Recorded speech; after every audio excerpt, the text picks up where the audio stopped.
नमस्कार दोस्तों, स्वागत है आप सभी का अपने परिवार द नॉलेज प्लाजा में। उम्मीद करता हूँ आप लोग स्वस्थ होंगे और अपनी तैयारी अच्छे से कर रहे होंगे। तो क्लास का टाइम हो चुका है, सभी लोग आ जाइए क्लास में और क्लास को एक बार शेयर कर दीजिए जिससे और भी लोग क्लास में आ जाएं।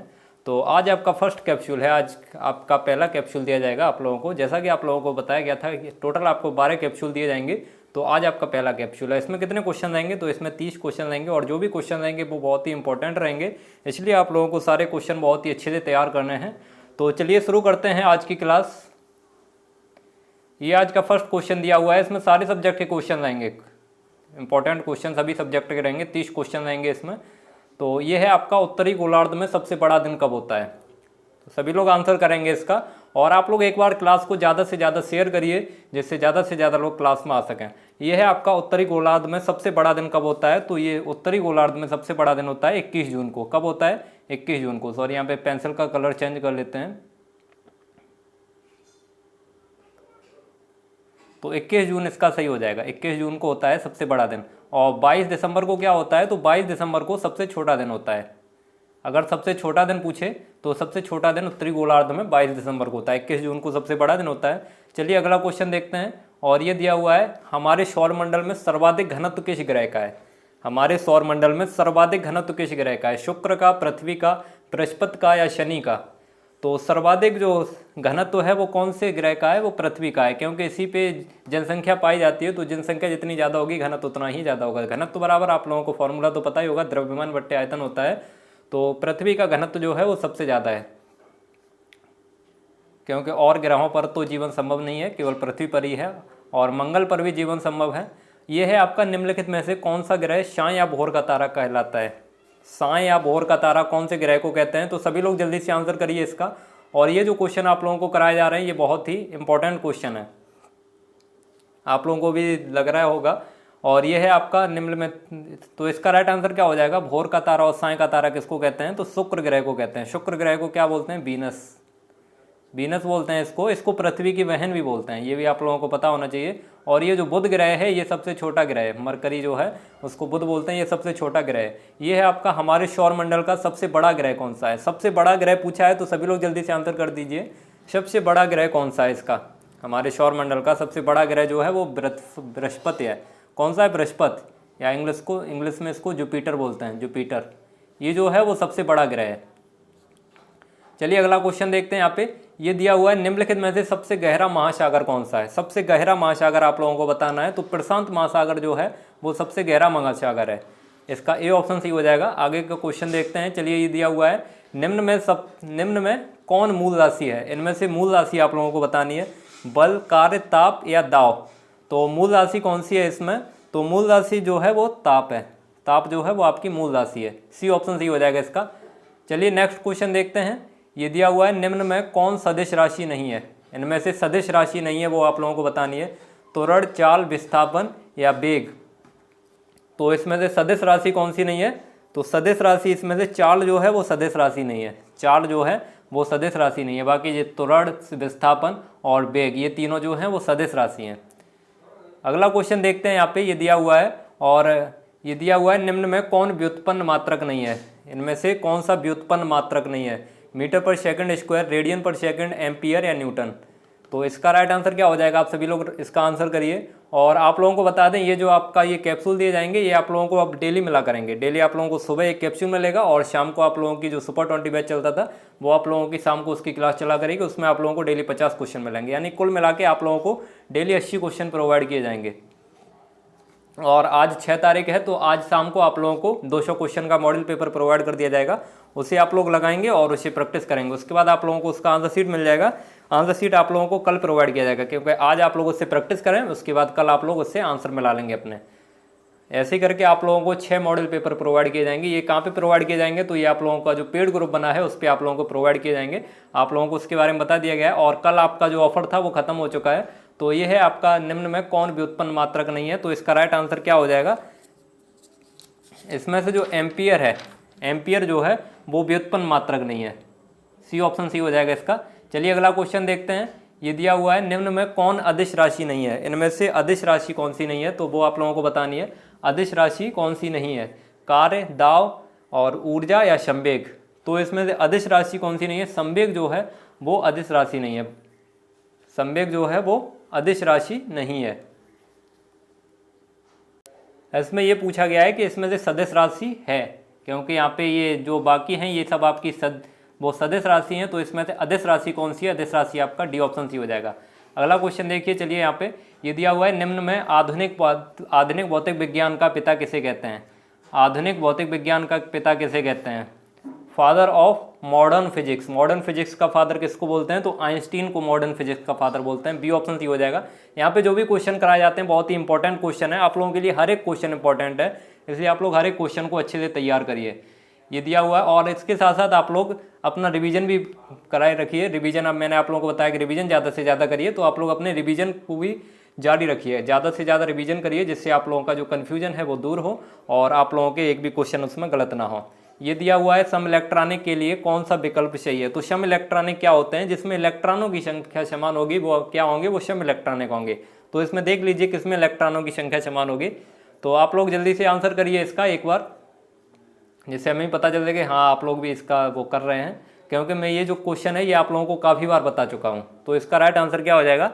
तो इसका राइट आंसर हो जाएगा डी ऑप्शन सी हो जाएगा, NH3 और CH4। इसमें आप लोग इलेक्ट्रॉन की संख्या देखिए, NH3 में कितना होगा, नाइट्रोजन में कितना होगा, नाइट्रोजन का वो कितना होता है एटॉमिक नंबर, इसका 7 होता है, नाइट्रोजन का 7 होता है, और प्लस H3 दिया है तो H3 कितना हो जाएगा, 7 + 3 बराबर 10 इलेक्ट्रॉन इसमें हो गए। अब CH4 में देखिए कार्बन का कितना होता है, कार्बन का 6 होता है, तो 6 इलेक्ट्रॉन हो जाएंगे इसमें। H4 दिया है तो 6 + 4 बराबर कितना हो जाएगा, बराबर ये हो जाएगा 10।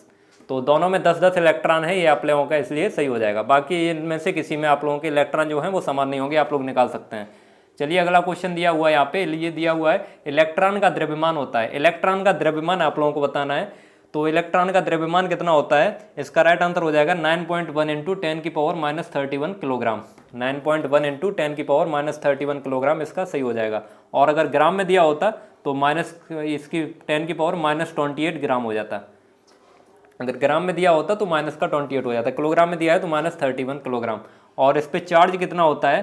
तो ये जो आप लोगों का ऊपर दिया हुआ है -1.6 × 10⁻19, ये इलेक्ट्रॉन पे चार्ज होता है। इलेक्ट्रॉन पे जो चार्ज होता है वो नेगेटिव होता है, और प्रोटॉन पे जो चार्ज होता है वो पॉजिटिव होता है। ये किसका चार्ज है? तो ये प्रोटॉन का चार्ज है, ये जो है वो प्रोटॉन का चार्ज है। चलिए अगला क्वेश्चन देखते हैं। यहाँ पे ये दिया हुआ है कौन सी क्षारीय धातु है? इसमें से क्षारीय धातु आप लोगों को बतानी है, जिंक है, आयरन है, सोडियम है या क्लोरीन है। तो क्षारीय धातु कौन सी है इसमें से? तो जो आपका सोडियम है ये आपकी जो है वो क्षारीय धातु है, इसका सी ऑप्शन सी हो जाएगा। अगला क्वेश्चन देखते हैं। यहाँ पे ये दिया हुआ है ऑफ-बाउ नियम के अपवाद हैं। ऑफ-बाउ नियम के अपवाद कौन से हैं? ये भी मैं आप लोगों को, ये सारे क्वेश्चन मैं आप लोगों को करा चुका हूँ, फिर भी आप लोगों के लिए प्रैक्टिस के लिए करा रहा हूँ, और कुछ इसमें नए भी क्वेश्चन है। और ये जो क्वेश्चन मैं आप लोगों को करा रहा हूँ ये बहुत ही इंपॉर्टेंट क्वेश्चन है, हर एक क्वेश्चन आप लोगों के लिए इंपॉर्टेंट है, इसलिए आप लोग इनको अच्छे से तैयार करिए। इसीलिए इसको कैप्सूल का नाम दिया गया है। आप लोग सोच सकते हैं इसको कैप्सूल का नाम क्यों दिया गया है? बूस्टर डोज के लिए आप लोगों को ये दिए जाते हैं कैप्सूल। 12 कैप्सूल हैं, 12 कैप्सूल दिए जाएंगे। आप लोग ये जितने भी क्वेश्चन कराए जाएँ, ये 10 दिन बचे हैं, 10 दिन में आर और पार की लड़ाई है। इसमें आप लोगों की हार जीत होनी है, जो जीत गया वो जीत गया और जो हार गया वो हार गया। इसलिए आप लोगों को 10 दिन बहुत कड़ी मेहनत करनी है, जिससे आप लोगों का सिलेक्शन जो है वो अच्छी यूनिवर्सिटी में हो। इसलिए आप लोग ये 10 दिन जो मैं आप लोगों को कराऊंगा उसको अच्छे से तैयार करिए, और अपना जो रिवीजन है वो आप लोग जारी रखिए। ये है ऑफ-बाउ नियम के अपवाद कौन से हैं? तो इसमें से जो कॉपर है और क्रोमियम, कॉपर और क्रोमियम जो है ये ऑफ-बाउ नियम के अपवाद हैं। इसमें क्या होता है, इसमें जो वैसे तो ये होता है कि एक वो जिस कक्षा पहले पूरी बढ़ जाएगी उसके बाद दूसरी कक्षा में इलेक्ट्रॉन प्रवेश करेगा, इसको इंग्लिश में सेल बोलते हैं। तो दूसरी सेल में इलेक्ट्रॉन प्रवेश करेगा, तो इसमें क्या होता है, इसमें दूसरी सेल में पूरा हो जाता है, लेकिन पहली वाली पूरी नहीं होती है। जैसे मैंने आप लोगों को बताया था, क्या बताया था मैंने आप लोगों को ये एग्जाम्पल भी कराया था। जैसे उसमें ये था कि 3D10 आ गया था, 3D10 ये इसमें पूरा हो गया था, लेकिन इसके पहले क्या था? तो इसके पहले 4s बनी रह गया था, ये मैंने आप लोगों को बताया था। तो ये इसका अपवाद है, इसीलिए होता है कॉपर और क्रोमियम का। चलिए अगला क्वेश्चन देखते हैं। आप लोग ये याद रखिए, यहाँ पे ऑफ-बाउ के नियम का अपवाद कौन सा है? तो कॉपर और क्रोमियम, ये आप लोगों से पूछेगा। ये है आपका Mn++ Z = 25 में अनपेयर्ड इलेक्ट्रॉन बताने हैं। इसमें अनपेयर्ड इलेक्ट्रॉन आप लोगों को बताने हैं। तो इसका राइट आंसर क्या हो जाएगा, इसका राइट आंसर हो जाएगा 5। इसमें अनपेयर्ड इलेक्ट्रॉन कितने होंगे, 5 होंगे, क्योंकि इसका देखो एटॉमिक नंबर कितना दिया है, एटॉमिक नंबर 25 दिया है और इसमें Mn प्लस प्लस 2 प्लस लगे हैं, तो में से 2 इलेक्ट्रॉन माइनस हो जाएंगे, 2 इलेक्ट्रॉन माइनस हो जाएंगे तो कितना इलेक्ट्रॉन बचेगा, 23 बचेगा। अब इसको देखिए यहाँ पे बढ़ते हैं, 2 8 8 और ये कितना हो गया, 8 8 16 और 2 18, 18 और 5 23, 5 बचेगा लास्ट में। तो ये जो है ये आपके अनपेयर्ड इलेक्ट्रॉन है, इसका बी ऑप्शन सी हो जाएगा। अगला क्वेश्चन देखिए यहाँ पे ये दिया हुआ है, बायोलॉजी शब्द का प्रयोग किसने किया था, बायोलॉजी शब्द का प्रयोग किसने किया था, अरस्तु ने, लेमार्क ने, ट्रेवरेनस ने या बी एंड सी बॉथ। तो बायोलॉजी शब्द का प्रयोग सबसे पहले किसने किया था, लेमार्क और ट्रेवरेनस ने। बी एंड सी इसका सही हो जाएगा, डी ऑप्शन सी हो जाएगा, लेमार्क और ट्रेवरेनस ने बायोलॉजी शब्द दिया था। अगला क्वेश्चन देखते हैं यहाँ पे, ये दिया हुआ है, नेचुरल साइंस नामक ग्रंथि की रचना किसने की थी, नेचुरल साइंस नामक ग्रंथि की रचना किसने की थी, तो ये किसने की थी, ये की थी प्लाइनी ने। किसने की थी, प्लाइनी ने। इसका बी ऑप्शन सी हो जाएगा। अगला क्वेश्चन देखिए यहाँ पे, ये दिया हुआ है, भ्रूण का अध्ययन किया जाता है, भ्रूण का अध्ययन किसमें करते हैं, इकोलॉजी में, एम्ब्रियोलॉजी में, कैरियोलॉजी में या एंटोमोलॉजी में। तो भ्रूण का अध्ययन किसमें किया जाता है, ये किया जाता है एम्ब्रियोलॉजी में। भ्रूण को इंग्लिश में एम्ब्रियो बोलते हैं। तो अगर एम्ब्रियो दिया होता तो आप लोग अच्छा आसानी से समझ सकते थे कि एम्ब्रियो का स्टडी एम्ब्रियोलॉजी में करते हैं। तो इसका बी ऑप्शन सही हो जाएगा। गला खराब हो गया है मेरा, तो चलिए आगे देखते हैं ये। और कुछ लोग कहते हैं कि बैकग्राउंड में आवाज़ें आती हैं, तो आप लोग बैकग्राउंड में जो आवाज़ें आती हैं उस पर ध्यान क्यों देते हैं, आप लोग अपना पढ़ने पे ध्यान दीजिए कि बैकग्राउंड में जो आवाज़ें आती हैं उस पर ध्यान देते हैं। बैकग्राउंड में बाई चांस कोई आवाज़ आ जाती है तो आप लोग उस पर ध्यान क्यों देते हैं, आप इधर उधर से कहीं ना कहीं से तो आवाज़ आ ही सकती है उसमें, तो आप लोग उस पर ध्यान मत दीजिए, केवल अपनी पढ़ाई पे ध्यान दीजिए, जो क्वेश्चन कराए जाते हैं उन पे ध्यान दीजिए। बैकग्राउंड पे जो आवाज़ें आती हैं उस पर ध्यान मत दीजिए। ये दिया हुआ है, मछली पालन का अध्ययन करते हैं, मछली पालन का अध्ययन किसमें करते हैं, सेरीकल्चर में, पीसी कल्चर में, एपी कल्चर में या सभी में। तो मछली पालन का अध्ययन जो है वो पीसी कल्चर में करते हैं। बी ऑप्शन सी हो जाएगा इसका।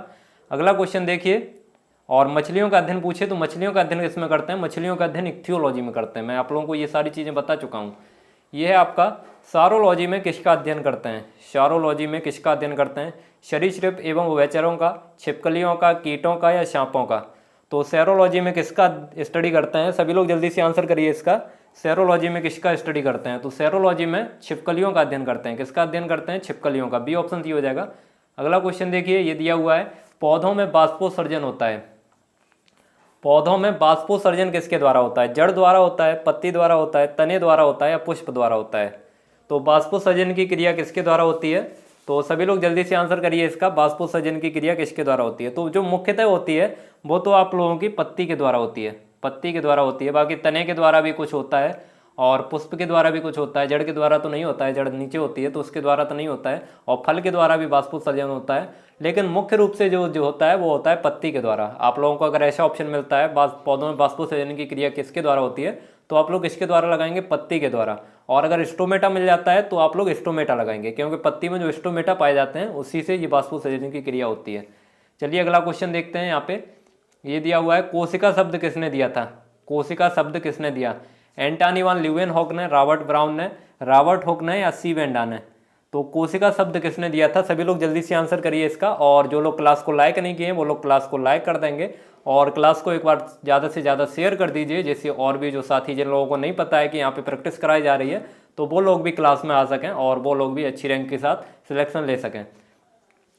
तो इसका ये कोशिका शब्द किसने दिया था, तो कोशिका शब्द आपका जो था वो किसने दिया था, रॉबर्ट ब्राउन ने, वो रॉबर्ट हुक ने।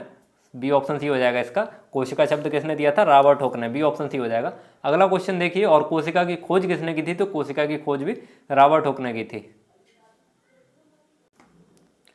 ये आपका दिया हुआ है, सेल थ्योरी कब दी गई, सेल थ्योरी जो है वो कब दी गई थी, यानी कोशिका सिद्धांत ये कब दिया गया था, 1836 में, 1839 में, 1939 में या 1969 में।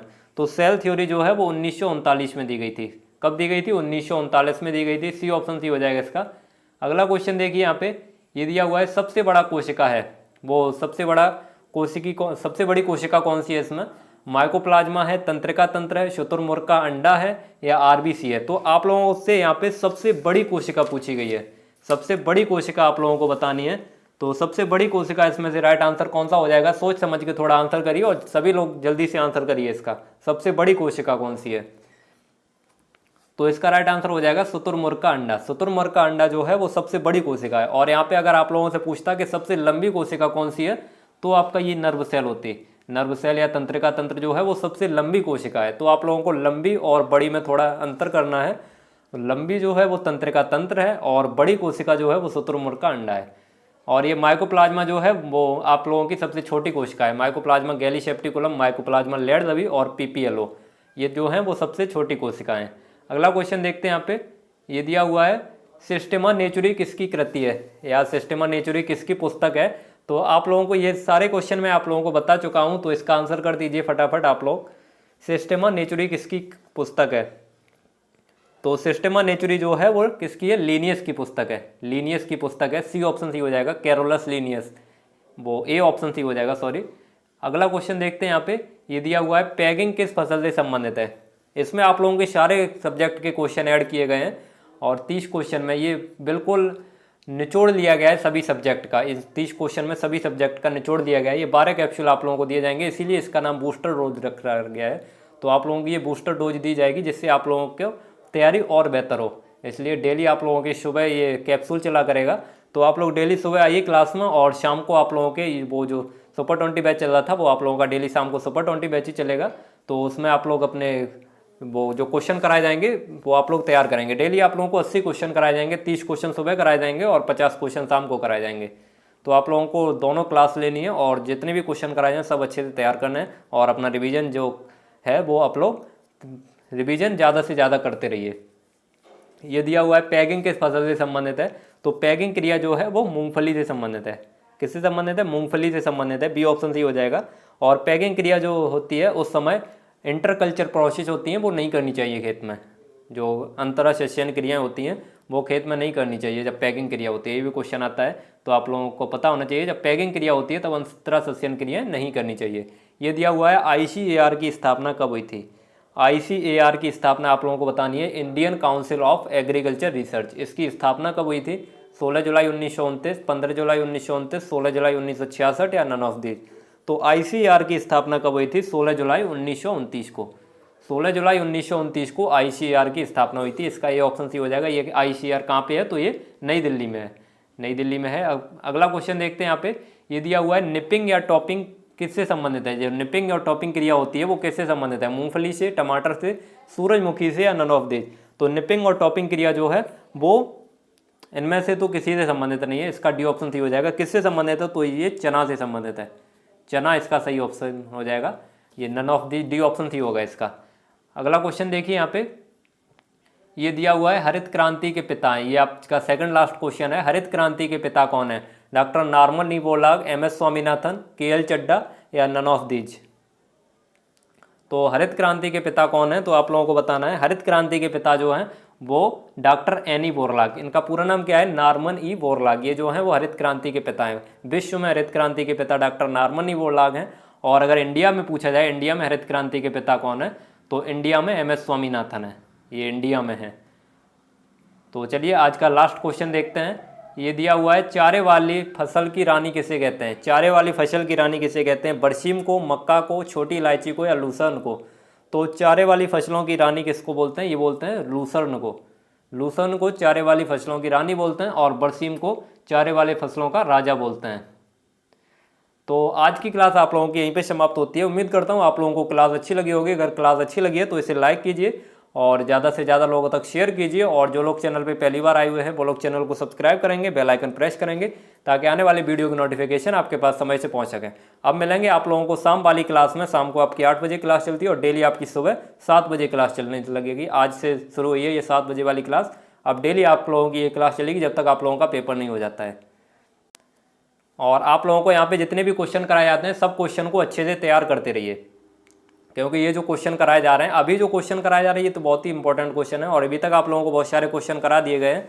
यूपी गेटेड 2022 ऑल क्लासेस के नाम से एक प्लेलिस्ट बनी हुई है, वहाँ से जाके वो सारे क्वेश्चन आप लोग तैयार कर सकते हैं। और रिवीजन ज़्यादा से ज़्यादा करिए, जितना अभी तक आप लोग पढ़ चुके हैं उसको ज़्यादा से ज़्यादा रिवीजन करिए। चलिए अब मिलेंगे आप लोगों को शाम वाली क्लास में। इसका PDF जो है वो आप लोगों को पेड ग्रुप पर प्रोवाइड कर दिया जाएगा। और जो लोगों को नहीं पता है पेड ग्रुप पर कैसे ऐड होना है, तो वो लोग क्या करेंगे, वो लोग इस नंबर पर मैसेज करेंगे।